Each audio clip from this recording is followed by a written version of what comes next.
know, don't they, the cheeky little lads? See, the world of professional wrestling used to revolve around respect, making examples out of people, and ribs, or pranks as we lay people would call them. The business has apparently changed, but for decades, if you put a foot wrong, WWE management were not afraid to punish you in a very public forum by essentially ribbing you in front of thousands of people and millions watching around the world. Punk had his push in 2009 curtailed due to a dress code violation. Perry Saturn was forced to do the whole moppy thing to pay for beating up a jobber in the ring. But it's WWE's punishments for their female talent that always feel a bit like the boys club are all giggling and slapping each other hard on the back and shouting the words protein shakes while coming up with awful things for their quotes divas to do in public. I'm Adam from WhatCulture.com and here are 8 times WWE punished women live on air. Number 8, Lillian Garcia kissing. On the October 18, 2004 edition of Monday Night Raw, for all the fans conducting inevitable Bingley-killing research, Diva Search winner Christy Hemme was booked to plant a lip-lock on Lillian Garcia, whose job is ring announcer and not, fluff. Why did this happen? Well, apparently Lil Dog partied a little too hard on the recent European tour, missing a bus and forcing WWE to change her travel arrangements. Then, grown-ass men came up with the idea of teaching her a lesson about responsibility by booking her to have a lesbian kiss on live television. Just picturing that booking meeting makes me sad in a fundamental way. Number 7, Lana gets slut-shamed. This is the most recent example of WWE exercising their right to punish talent on screen for backstage indiscretions. She was once WWE and Vince McMahon's favourite diva, but Lana found herself falling out of favour after she leaked details of her and Rusev's real-life engagement via social media, ruining a storyline, even though it didn't ruin a storyline because no one cared about the storyline. As well as the photos which matched kayfabe, the ravishing Russian also drew fire for describing fellow diva Paige as a bully on Twitter. Her push went out the window, but no, WWE had to take it one step further and scripted returning hero The Rock to tear her character to shreds during a drawn-out backstage segment. The People's Champ insinuated that he and Lana had sex, running through the various positions before wishing her and Rusev a happy marriage and saying that Rusev was a lucky guy because Lana was flexible as all hell. Gosh, Rock. Gosh, what a bunch of things to say. Number 6, Lita takes a stink face. Ah, the stink face. You know that move where a 400+ pound Samoan would literally rub his arsehole in your face? Some people didn't mind taking it, except that it was just a part of the show, a way to pop the crowd. Lita's stink face, however, wasn't used for a quick crowd pop, and it wasn't done to send the fans home happy. It was because she said no to WWE Creative.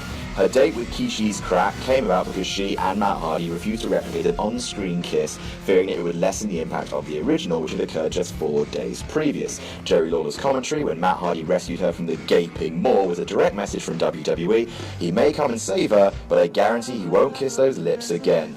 Message received and understood, lads. Number 5, Piggy James. Piggy goddamn James, it was awful. In 2009 to 2010, Lay Cool would constantly chastise Mickie James for being overweight, comparing her to a pig, therefore, Piggy James. Lol cats. Layla would come down to the ring wearing a fat suit with a snout attached. They would play about with cakes, very good, yes. Ostensibly, the angle was about bullying and how bullying is bad, the whole be a star thing. In actuality, the angle came about because Vince McMahon and co were furious that Mickie James had gained weight and wanted to publicly shame her into cutting the pounds. First of all, being overweight is sort of fine.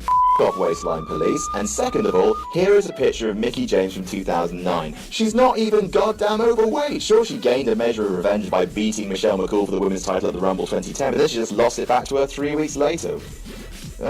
Number 4, the worst possible send-off. Gosh, Lita's sacrificed a lot for WWE, taking a stink face, having to perform a striptease in WWF New York against her wishes, being walloped with a steel chair by Steve Austin, having her private life become part of an angle, having sex in the middle of the ring, and then this happened. Her retirement match. 2 months after Trish retired, who by the way got a goddamn hero send-off, retiring as champion, Lita announced her final match for Survivor Series 2006. Not only did she lose to Mickie James, then Crime Time came out for some of their hilarious and definitely not racist antics, namely auctioning off Lita's personal belongings. Underwear, sex toys, vaginal health products, yep, take that, one of the best of all time. Now sure, I get it, Lita was a heel, but did she have to go out like this? Rumour has it that WWE were annoyed at their top female stars all walking out at once and decided to make an example of her. If that's true, ew, and even if that's not true, oh. Number 3, bark like a dog. Oh, rumour has it that in late 2000, Trish had something of an ego backstage and would occasionally be put in scenarios designed to humble her.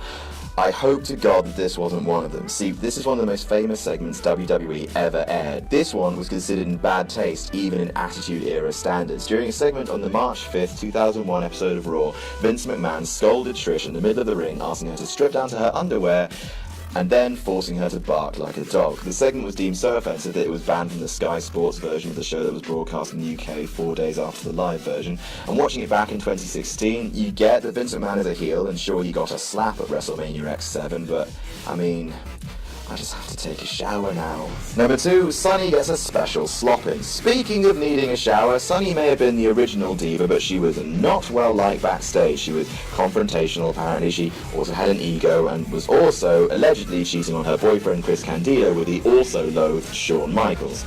Revenge would be had in a fairly drastic manner in June 1996 when she was slopped by Phineas Godwin, remember, the pig farmer. Upon learning Sunny was going to be the recipient of a slopping, Godwin left the intended bucket backstage saying, "So, I'm slopping Sunny tonight, don't anybody be touching this bucket." And when he came back, the bucket was full, presumably of every bodily fluid under the sun. And number 1, the original screw job. So it turns out Montreal wasn't the first time a WWE performer had been screwed over live on air. More than a decade before that, WWE pulled the same trick on Wendy Richter, one of the top female stars of the 1980s. On November 25th, 1985, WWE double-crossed Richter after instructing the fabulous Moolah, as the Spider Lady, to pin her shoulders to the mat when Richter had been told that she would be winning. The reason for doing this was, naturally, she crossed Vince and Kennedy McMahon. Richter, then the WWF Women's Champion, had been handed a contract extension mere moments before a live MTV special and was asked to sign. Because she wanted her lawyers to look it over, she didn't do so, so Vince instructed Moolah to win the title by any means necessary. Despite the fact that Richter clearly kicked out of the small package at 2, the ref counted the 3 and handed the strap to the Spider Lady. As realization of what had happened to her sank in, Richter reportedly left the arena while still wearing her gear and didn't speak to Vince or Moolah for many, many more years. Sure, she's in the Hall of Fame now, but still, that is a fairly scummy thing to do to a person. And that's our list. Did we miss any out? Tell us about it in the comments. Don't forget to like, share and subscribe. You can follow me on Twitter here. I'm Adam from WhatCulture.com, and I'll see you soon.